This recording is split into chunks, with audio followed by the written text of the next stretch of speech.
178 घंटों से ये ऑपरेशन चल रहा है और ये प्रदेश का सबसे बड़ा ऑपरेशन बताया जा रहा है। और बच्ची को लेकर परिजनों की उम्मीदें बरकरार हैं। बच्ची की मां जो है वो बच्ची को देखना चाहती है। रो रो कर परिवार का बुरा हाल है।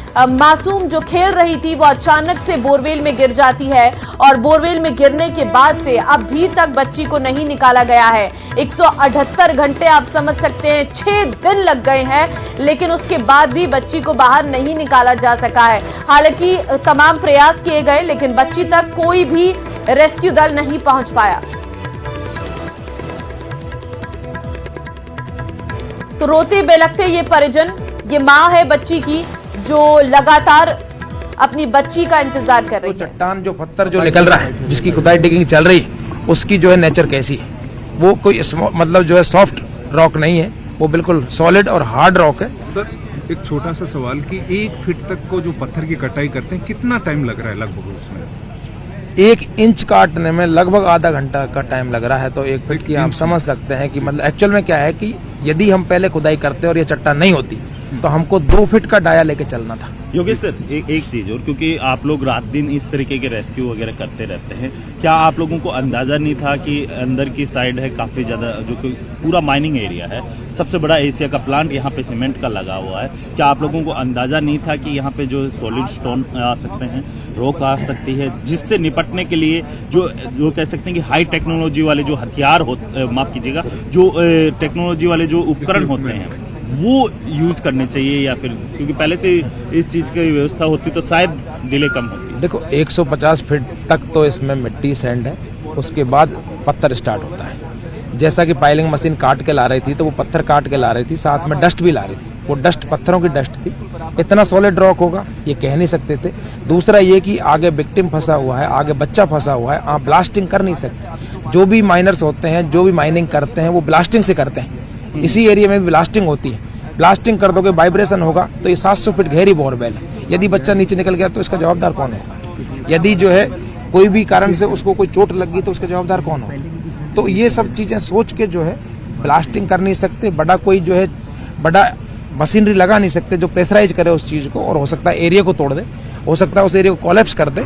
तो उस सभी बातों का सेफ्टी और सिक्योरिटी का, बच्चे का और रेस्क्यूअर का, दोनों का ध्यान रखते हुए जो है सावधानी के साथ काम करने से स्पीड कम हो ही जाती है, और बाकी जो है परिस्थितियां प्रतिकूल होने की वजह से भी जो है टाइम लगता है। सर योगेश सर, जिस तरीके से हमने दौसा में देखा कि आप 3 प्लान पे एक साथ काम कर रहे थे, प्लान ए वो लगातार जारी था, प्लान बी पे जैसे पाइलिंग मशीन से खुदाई हो रही थी, और प्लान सी है जो जेसीबी मशीनों के माध्यम से भी आप लगातार खुदाई कर रहे थे। क्या आपको नहीं लगता था कि यहाँ पे भी इन तीनों प्लान पे काम होना चाहिए था, जिससे क्या है कि कम समय लगता और चेतना को जो कह सकते हैं कि जल्द से जल्द बाहर निकाल लिया जाता शायद तक? प्लान ए तो आते ही प्रारंभ किया जाता है, और प्लान बी और सी की बात करें, जैसे कि बगल में जैसे जेसीबी से खुदाई हो रही थी, एलएनटी से खुदाई हो रही थी, अभी जो गुना का केस हुआ था उसमें भी इसी तरीके से जो है बच्चे को निकाला गया है, जैसा आपने देखा होगा। कारण ये है कि आप जो बगल में खुदाई करके रैंप सिस्टम से ला रहे हैं वो 50, 60, 65 फीट तक ही पॉसिबल है। यदि आप 165 फीट पे जाएंगे तो आप सोच सकते हैं कि लगभग आप 15, 16, 17 मंजिल जा रहे हैं नीचे, तो उसको दोनों साइड से लाना पड़ेगा, आपको बी शेप में लाना पड़ेगा, और आपको किलोमीटरों टोटल जो है लगभग जो है उसकी खुदाई होगी, और उस प्रोसीजर में हो सकता है कि आपको 20-25 दिन भी लग जाए। तो वो संभव नहीं था, इसलिए उस पर तो प्लान पे काम किया गया नहीं। और इसके अलावा पाइलिंग मशीन जैसे अरेंज हुई उससे भी काम तुरंत स्टार्ट कर दिया गया। सर अब कितने फीट तक खुदाई हो चुकी है? एक्यूरेट कितनी हो चुकी है अभी तक अगर टनल की बात की जाए? 6 फीट के लगभग जो है अब तक खुदाई हुई है, बाकी 8 फीट तक हमको खुदाई कर रही है। 8 फीट कुल होगी? 8 फीट दूर लिया गया है तो 8 फीट के अप्रोक्स होगी। सर एक चीज आ रही है, नीचे दूरी ज्यादा बता रहे हैं कि जैसे ऊपर का जो स्पेस है और जो नीचे का है उसमें काफी दूरी बता रहे हैं। ऊपर से तो 8 फुट नजर आ रही है, लेकिन नीचे करेंगे ज्यादा दूरी बता रहे हैं आपस में। नहीं, हमको तो दूरी नहीं बताई गई, हो सकता है आपको किसी ने बताई गई। 10 तरह की भ्रांतियां जो है आती हैं और उसमें हम उसको कुछ कह नहीं सकते, लेकिन जिस बार एक्सपर्ट आए थे उन्होंने कोई खास ऐसी दूरी नहीं बताई। हल्का फुल्का जो है माइनर डिग्री का चेंजेस आ सकता है। सर पिछले 1.5 घंटे 2 घंटे पहले भी 6 फीट थी, 2 घंटे जैसे आप बता रहे थे कि 1 इंच को खोदने में आधा घंटे लगे, तो थोड़ा सा तो बढ़ाया होगा दूरी तय करने में। देखो 2 तरीके की खुदाई होती है। आपने सामने ड्रिलिंग की, आप 6 फीट तक पहुंच गए। अब उसके डाया को कौन बढ़ाएगा? उसको खोदने के लिए आगे जो है उसको ड्रिल करने के लिए उसमें रेस्क्यूअर कैसे ड्रिल करेगा?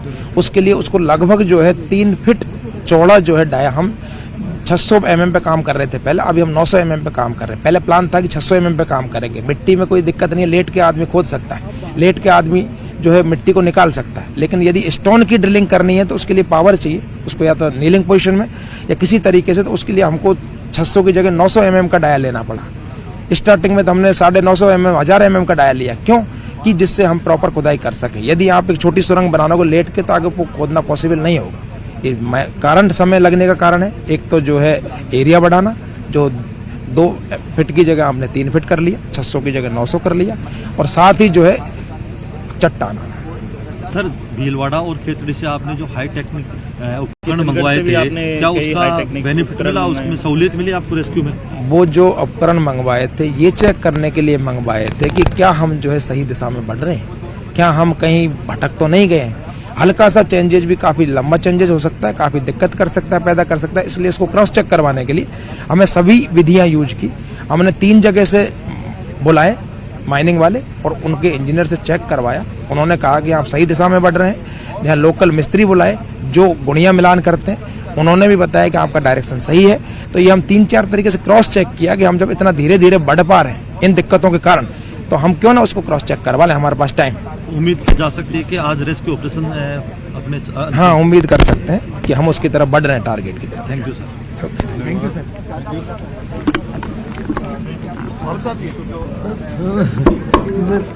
हीरालाल हमारे साथ लाइव है। हीरालाल, अगर आपको मेरी आवाज मिल रही है तो क्योंकि अपडेट तो हमें मिल चुका है कि अभी उम्मीद कर सकते हैं कि आज बच्ची को बाहर निकाला जा सकता है, अभी क्या स्थिति चल रही है?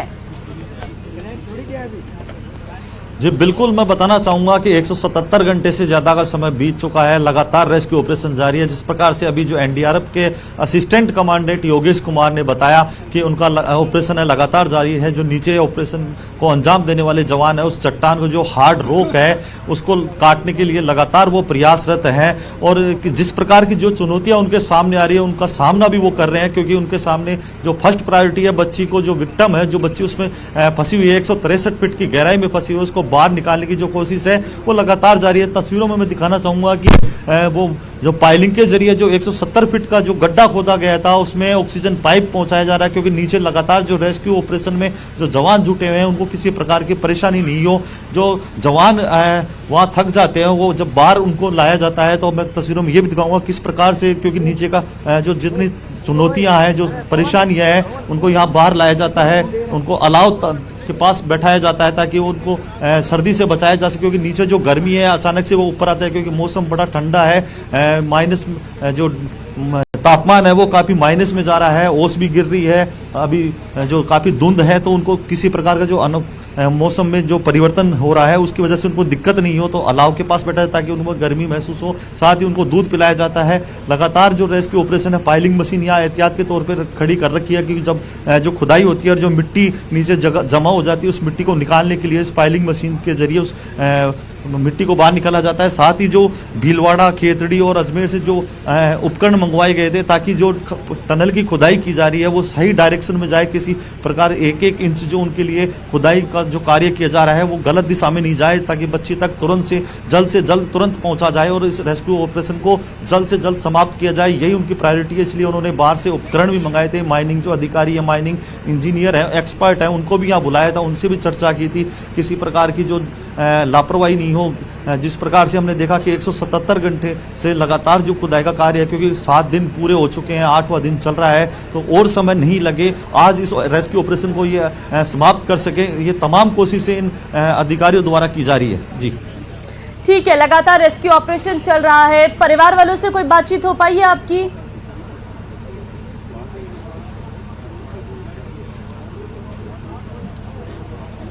हीरालाल, परिवार के लोगों से कोई बात हो पाई है? जी बिल्कुल, देखिए हमने परिवार के लोगों से बात करने की कोशिश की थी। पहले भी हमने उनके बात करके उनकी जो पीड़ा थी हमने दर्शकों तक पहुंचाई थी, लेकिन बार बार उनके पास जाकर उनके दर्द, क्योंकि जो बच्ची उनसे दूर है, जो दर्द उनके सीने में है, उस दर्द को और हम नहीं बढ़ाना चाहते, इसलिए हम बात करने में थोड़ा सा वो असहज भी महसूस हो रहे थे। लेकिन उनके जो दादा हैं, उनके जो बच्ची के जो चाचा हैं, वो लगातार हमसे संपर्क में हैं और हम उनसे लगातार बात भी कर रहे हैं। उनकी जो पीड़ा है वो आपसे साझा भी कर रहे हैं, लेकिन उनका कहना है कि कहीं ना कहीं जो देरी हुई है उसमें जो नाकामी रही है प्रशासन की, वो कहीं ना कहीं इस पूरा सिस्टम पे एक सवाल खड़ा करती है। उनकी यही गुहार है कि जो बच्ची को जैसी भी स्थिति में हो, जल्द से जल्द उसको निकाल कर उनके सुपुर्द किया जाए। लेकिन सबसे बड़ा सवाल होता है, क्योंकि 177 घंटे का जो समय बहुत लंबा समय होता है, बिल्कुल बहुत लंबा समय होता है, लेकिन रेस्क्यू ऑपरेशन लगातार जारी है। आपसे अपडेट लेते रहेंगे हिला रात। फिलहाल आपका बहुत धन्यवाद।